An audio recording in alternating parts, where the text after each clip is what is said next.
తెలంగాణ అసెంబ్లీలో కాంగ్రెస్ ప్రభుత్వం రెండోసారి బడ్జెట్ ప్రవేశపెట్టింది. ఈ నేపథ్యంలో గతంలో ఎన్నడూ లేని విధంగా కూడా ఒక భారీ బడ్జెట్ అయితే ప్రవేశపెట్టింది. ఇక ఇదే అంశంపై మనతో మాట్లాడేందుకు ఎమ్మెల్యే శంకర్ గారు ఉన్నారు. ఆయనతో మాట్లాడు. అన్న చెప్పండి, ఎట్లా చూస్తారు ఈ బడ్జెట్ని? చాలా సంతోషంగా ఉంది. ఈ బడ్జెటు హర్షించదగ్గ బడ్జెటు. ఇవాళ 24-25కు శాసనసభలో బట్టి విక్రమార్క గారు ఆర్థిక శాఖ మంత్రులు ప్రవేశపెట్టిన బడ్జెటు ఈ తెలంగాణ రాష్ట్ర ప్రజలకు నచ్చే విధంగా, మెచ్చే విధంగా ఒక ప్రజాపాలన, ప్రజాస్వామ్యబద్ధంగా సాగుతున్న ఈ యొక్క పాలనలో మంచి బడ్జెట్గా అన్ని వర్గాల వారికి నచ్చే విధంగా ఈ బడ్జెట్ కేటాయించడం జరిగింది.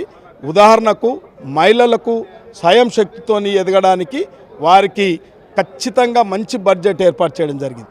ఎస్సీ ఎస్టీలకు మంచి బడ్జెట్ ఏర్పాటు జరిగింది. బీసీలో కూడా మంచి బడ్జెట్ ఏర్పాటు జరిగింది.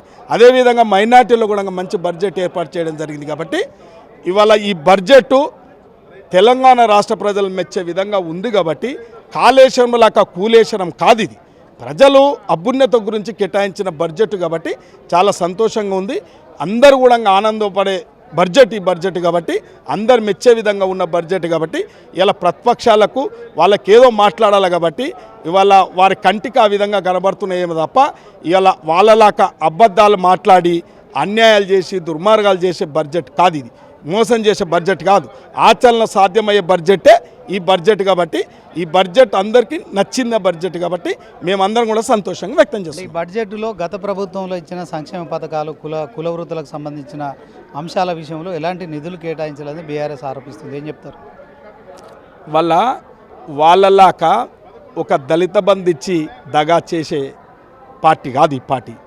ఈ యొక్క ప్రభుత్వం చిత్తశుద్ధితో ఏదైతే చేస్తుందో అదే చెప్తుంది. కాబట్టి ఈ బడ్జెట్లో ఇలా ఎస్టీలకు వాళ్ళు మోసం చేయగలిగారు గతంలో. ఇలా ఎస్టీ సప్లాన్ పకడ్బందీగా అమలు చేయడానికి ఈ ప్రభుత్వం కంకణబద్ధంగా పనిచేస్తుంది.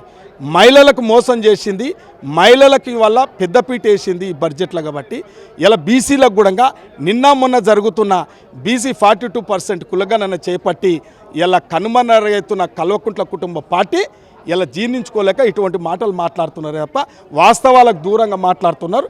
ఇలా అందరికీ ఆమోదయోగమైన బడ్జెటే ఈ బడ్జెట్. అంటే కొన్ని హైలైట్స్ చెప్పండి. కాంగ్రెస్ ప్రభుత్వం గతంలో ఈ తెలంగాణ ఏర్పడిన తర్వాత 12 సంవత్సరాల్లో ప్రవేశపెట్టిన బడ్జెట్లో మీకు నచ్చిన అంశాలు ఏమున్నాయి, వాటికి సంబంధించి హైలైట్ చెప్పండి. ఇవాళ తెలంగాణ రాష్ట్ర ప్రజలను ఏదైతే దగా మోసం చేసిందో కల్వకుంట్ల కుటుంబం, అప్పటి ప్రభుత్వం, ఇవాళ ప్రజాపాలన, ప్రజాస్వామ్య పాలన కొనసాగుతుంది ఈ రాష్ట్రంలో. కాబట్టి ఉదాహరణకు ఇవాళ ఈ రాష్ట్రంలో ఉచిత బస్సు ప్రయాణం చేయడానికి, అదేవిధంగా పేదలకు, నిరుపేదలకు గృహజ్యోతి ద్వారా 200 యూనిట్ల వరకు ఒక పథకం బిల్ మాఫ్ చేయడానికి, కరెంటు బిల్ మాఫ్ చేయడానికి జరుగుతున్న సంతకం.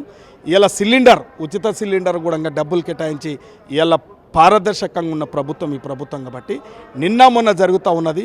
10 ఏళ్ల సంధి కూడా ఒక ఇల్లు, పక్కా ఇల్లు ఇవ్వలే ప్రజలకు, ఒక రేషన్ కార్డు ఇవ్వలే. ఇవల్ల ఈ ప్రభుత్వం వచ్చిన తర్వాత ప్రతి ఇంటికి అర్హత కలిగిన ప్రతి ఒక్కరికి రేషన్ కార్డు ఇవ్వడం జరుగుతుంది. ప్రతి ఒక్కరికి ఇందిరమ్మ ఇండ్లు ఇవ్వడం జరుగుతుంది. ఇలా ప్రారంభించడం కూడా జరుగుతూ ఉంది. ఆ స్కీమ్ కూడా ప్రజలకు కూడా బడ్జెట్లో కూడా చూపించడం జరిగింది. కాబట్టి ఇది ప్రజలకు అన్ని విధాల, అంటే సంక్షేమం చాలా మంచి సంక్షేమంతో పాటు అభివృద్ధి కార్యక్రమాలు కూడా జరుగుతూ ఉంది. అప్పుడు పరిపాలన సౌలభ్యం అని చెప్పి మండలాలు ఇచ్చిండ్రు, గ్రామ పంచాయతీ ఇచ్చారు. గ్రామ పంచాయతీల కుర్చీ లేదు, ఇలా కార్యాలయం లేదు.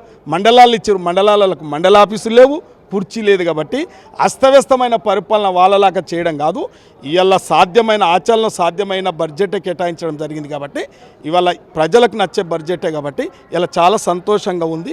మేము కూడా హర్షం వ్యక్తం చేస్తాం. కాంగ్రెస్ పార్టీ మేనిఫెస్టోలో ఇచ్చిన 6 గ్యారంటీలు ఏవైతే ఉన్నాయో వాటిలో మహిళలకు ప్రతి నెల 2500 పింఛన్ కావచ్చు, కళ్యాణ లక్ష్మికి సంబంధించి 1 తులం బంగారం, ఇట్లాంటి వాటికి బడ్జెట్లో మరి మీరు 100 రోజులు అమలు చేస్తున్నారు. ఇప్పుడు రెండో బడ్జెట్ కూడా ప్రవేశపెట్టారు.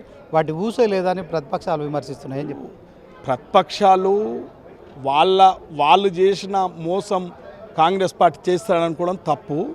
ఖచ్చితంగా 6 గ్యారెంటీలను అమలు చేసే తీరుతూ ఉంటారు. కాబట్టి ఇలా రాష్ట్రంలో ఇలా అప్పుల కుప్ప చేసిరు, ఇలా ఆర్థిక వ్యవస్థను చిన్నాభిన్నం చేసిరు.